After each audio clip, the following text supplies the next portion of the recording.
नमस्कार सभी को। पीओके हमारा था, हमारा है और हमारा ही रहेगा। नहीं, अपनी मर्जी से ये बात नहीं कह रही हूँ मैं। अपनी मर्जी से इतनी बड़ी स्टेटमेंट मैंने नहीं दी है। ये स्टेटमेंट है हमारे डिफेंस मिनिस्टर की, यानी कि राजनाथ सिंह की। अभी हाल ही में ही उन्होंने वेस्ट बंगाल में रैली करी है और वहाँ पर पीओके को लेकर ये इतनी बड़ी स्टेटमेंट पास करी है कि पीओके हमारा था, है और रहेगा। और राजनाथ सिंह ने आगे कहा कि भारत की ताकत जो है बढ़ रही है, दुनिया भर में भारत की प्रतिष्ठा बढ़ रही है और हमारी अर्थव्यवस्था तेजी से आगे बढ़ रही है। अब पीओके में हमारे भाई बहन खुद भारत के साथ आने की मांग करेंगे। अब जहां पर उन्होंने ये बात कही है, आप उनकी एक छोटी सी वीडियो पहले देख लीजिए। पीओके हमारा है, पीओके हमारा रहेगा।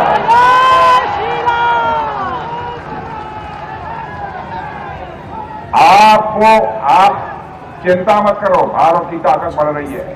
भारत का डेवलपमेंट जितनी तेजी के साथ हो रहा है, भारत की प्रतिष्ठा अंतर्राष्ट्रीय जगत में जिस तरीके से बढ़ रही है, भारत की अर्थव्यवस्था जितनी तेजी से आगे बढ़ रही है, अब पीओके के हमारे भाई बहन स्वयं ही मांग करेंगे कि हम भारत के साथ रहना चाहते हैं। अब आप सभी जानते हैं कि इलेक्शंस कितने पास आ चुके हैं, बिल्कुल नज़दीक आ चुके हैं। वोटिंग तो शुरू भी हो चुकी है, कुछ महीनों में उनका रिजल्ट भी आ जाएगा वोटिंग के बाद। अब इस टाइम पर ही इनको पीओके अचानक से कहां से याद आ गया? राजनाथ सिंह जी, आपको इससे पहले तो पीओके याद नहीं आया? साल, 2 साल, 3 साल पहले तो आपको ये चीज़ें याद नहीं आई? इलेक्शंस के टाइम पे इनको सारे देश भर के मुद्दे याद आ जाते हैं। राम मंदिर भी हम सब जानते हैं कि राम मंदिर भी पूरी तरीके से नहीं बना था, उसकी प्राण प्रतिष्ठा भी जो हुई है वो पूरी मंदिर ही नहीं बना था। लेकिन इलेक्शंस आने वाले थे, 5 साल इनको पूरे हो चुके हैं हमारे प्रधानमंत्री को, भाजपा को, और अब इलेक्शंस के टाइम पे इन्होंने राम मंदिर का मुद्दा अचानक से उठा दिया। इनको बहुत जल्दी हो गई कि इलेक्शंस शुरू होने से पहले जो हमें राम मंदिर बना देना है, ताकि उन 5 सालों में हमने क्या कार्य किए हैं उनके लिस्ट में जो है ये भी शामिल हो जाए कि हमने ये इतना बड़ा काम कर दिया, हमने राम मंदिर बनवा दिया जो इतने समय से बन नहीं रहा था।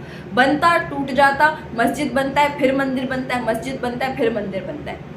मैं कोई राम मंदिर बनने के कटाक्ष में नहीं हूँ, लेकिन जो चीज़ पूरी तरीके से बनी ही नहीं है, आपने उसकी भी जो है उद्घाटन कर दिया कि वो चीज़ इलेक्शन से पहले जो है इसका उद्घाटन कर दो ताकि मेरे नाम आ जाए। क्योंकि अब तो इलेक्शंस के टाइम पे तो वो जानते नहीं है कौन सी पार्टी जीतने वाली है इलेक्शंस के बाद, चुनाव के बाद। तो नाम अगर हमारी पार्टी 1% नहीं जीतती है और दूसरी पार्टी जीत जाती है, तो ये राम मंदिर जो है उनके खाते में आएगा कि उनके रहते ये चीज़ें बनी है। हमारे खाते से तो निकल जाएगी ये चीज़ें, हाँ, हमारे हाथ से निकल जाएंगी। अपने हाथ में रखने के लिए उन्होंने राम मंदिर बनवा दिया, अब पीओके को लेकर उठा दी चीज़ें।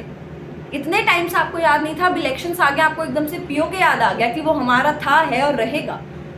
सारी देश जानता है, सारी देश की जनता जानती है पीओके हमारा ही है।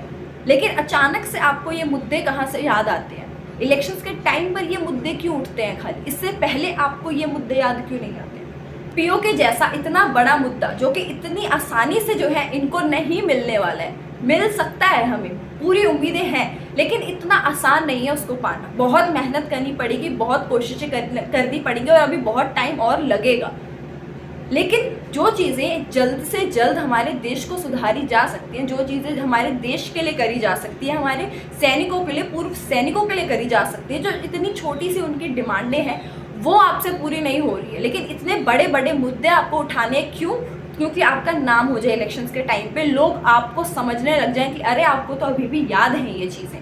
2014 में जब आपने रैली करी थी, तब आपने जो ओआरओपी देने का वादा किया था सैनिकों को, वो तो आपसे दिया नहीं गया। जो वादे किए हैं वो वादे तो आप पूरे कर नहीं पा रहे हैं और बड़ी बड़ी स्टेटमेंट पास कर रहे हैं कि ये हमारा था, ये हम कर देंगे, अब हम वो कर देंगे। पिछले 5 सालों में आपने क्यों नहीं किया?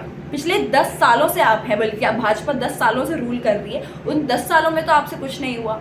अब हम कैसे इस चीज़ को मान लें? हमें क्या गारंटी मिल रही है कि अब आने वाले 5 सालों में आप अब जो वादे कर रहे हैं वो पूरे कर देंगे? हमें क्या गारंटी मिल रही है इस चीज़ की? पूर्व सैनिकों के लिए भी आपने इतनी सारी चीज़ें कही हैं कि हमें एक और मौका दिया जाए, हम उनकी भी चीज़ें जो डिमांड्स वो कर रहे हैं, जो चीज़ें उनकी हैं, हम उनको वो दे देंगे, हमें एक और मौका दिया जाए। लेकिन प्रूफ क्या है? किस बेसिस पे हम आपको एक और मौका देंगे? क्योंकि पहले ही आपने वो उनकी चीज़ें मांगे पूरी नहीं की है।